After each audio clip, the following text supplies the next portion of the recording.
అందరికీ welcome to chef ప్రయోగాలు. ఈ రోజు నేను మీకు బీరకాయ గ్రేవీ కర్రీ ఎలా చేసుకోవాలో చేసి చూపించబోతున్నాను. ప్రాసెస్లోకి వెళ్ళిపోదామా? ఇప్పుడు దీంట్లోకి పోపు దినుసులు వేస్తున్నాను. ఆవాలు, జీలకర్ర, శనగపప్పు, మినపప్పు. ఇవి కొంచెం లైట్గా ఫ్రై అయిన తర్వాత దీంట్లోకి 6 లేదా 7 తెల్లుల్లిపాయలు ఇలా కచ్చపచ్చగా దంచుకొని యాడ్ చేసేసుకుంటున్నాను. ఒక రెమ్మ కరివేపాకు. ఇవి కొంచెం లైట్గా ఫ్రై అయిన తర్వాత 2 మీడియం సైజ్ ఆనియన్స్ని ఇలా చిన్న చిన్న క్యూబ్స్ లా కట్ చేసుకొని యాడ్ చేస్తున్నాను. వీటిని కూడా కొంచెం ఆనియన్స్ కొంచెం సాఫ్ట్ అయ్యేంత వరకు ఫ్రై చేసుకోవాలి. చూసారు కదా, ఆనియన్స్ ఇలా లైట్ బ్రౌన్ కలర్ వచ్చేంత వరకు ఫ్రై చేసుకోవాలి. దీంట్లోకి 4 మీడియం సైజ్ టమాటోస్ని ఇలా పండు టమాటోస్ తీసుకోవాలి. ఇలా కట్ చేసుకొని యాడ్ చేస్తున్నాం. ఈ టమాటోస్ కూడా కొంచెం సాఫ్ట్ అయిపోయాయి. ఇప్పుడు దీంట్లోకి మనము ముందుగానే కట్ చేసి పెట్టుకున్న బీరకాయ ముక్కలను యాడ్ చేస్తున్నాను. నేను 1/2 kg బీరకాయలు తీసుకున్నాను కాబట్టి నేను ఒక 4 టమాటోస్ తీసుకున్నాను. ఇవి కూడా యాడ్ చేసిన తర్వాత దీంట్లోకి ఈ ముక్కల్లోకి ఒక 1/2 టేబుల్ స్పూన్ దాకా పసుపు, 1.5 టేబుల్ స్పూన్ దాకా సాల్ట్ యాడ్ చేసుకొని వీటన్నిటిని బాగా కలిపేసుకోవాలి. చూసారు కదా, ఇలా ఒకసారి బాగా కలిపేసుకొని మనం దీంట్లోకి వాటర్ యాడ్ చేయని అవసరం లేదు.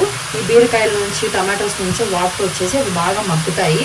సో ఇప్పుడు మనము ఒక 2 నిమిషాల పాటు మూత పెట్టేసుకొని లో ఫ్లేమ్లోనే మగ్గనివ్వాలి.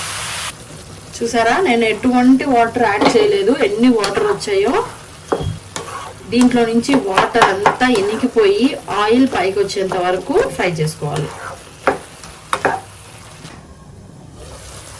ఒక 3 మినిట్స్ తర్వాత మూత తీసుకొని చూసుకున్నట్టు కనుక అయితే వాటర్ చూసారా మొత్తం ఇనికిపోయి ఆయిల్ పైకి వచ్చేసింది. దీంట్లోకి నేను 2 టేబుల్ స్పూన్ కారం వేస్తున్నాను. మీ ఇష్టం, మీరు స్పైస్ని చూసుకొని యాడ్ చేసుకోండి. మీరు కొంచెం ఎక్కువ తింటారంటే కొంచెం ఎక్కువ యాడ్ చేసుకోవచ్చు. మీడియంగానే అంటే ఇది సరిపోతుంది.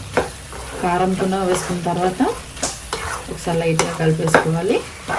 ఇలా కలిపేసుకొని 1 నిమిషం పాటు ఇలా మూత పెట్టేసుకొని ఆ కారం పచ్చివాసన పోయేంత వరకు మగ్గనిద్దాం.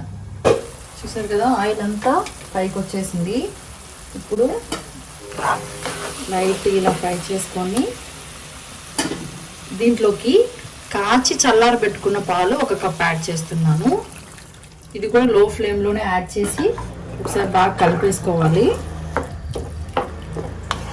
ఇలా అందరికి ఎందుకు తెలీదు, సో అందుకని చెప్పేసి ఇలా చేసి చూపిస్తున్నాను. మీరు కూడా మీ ఇంట్లో ఖచ్చితంగా ట్రై చేయండి.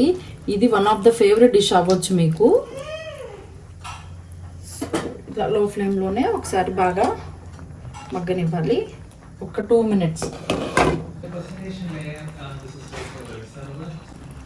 ఫైనల్గా కొంచెం కొత్తిమీర వేసుకొని ఒకసారి కలిపేసుకోవాలి.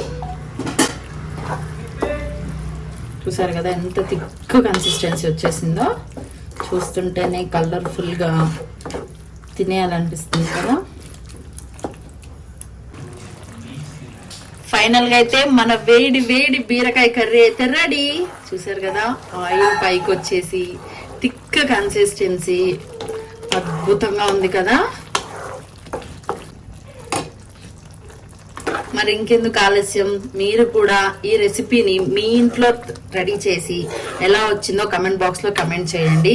ఖచ్చితంగా ట్రై చేయండి, చెప్తున్నాను, అద్భుతమైన డిష్. సో మరి ఇంకెందుకు, మన వీడియో చూసినట్టు కనుకైతే ప్లీజ్ లైక్ చేసి సబ్స్క్రైబ్ చేయడం మాత్రం అస్సలు మర్చిపోవద్దు.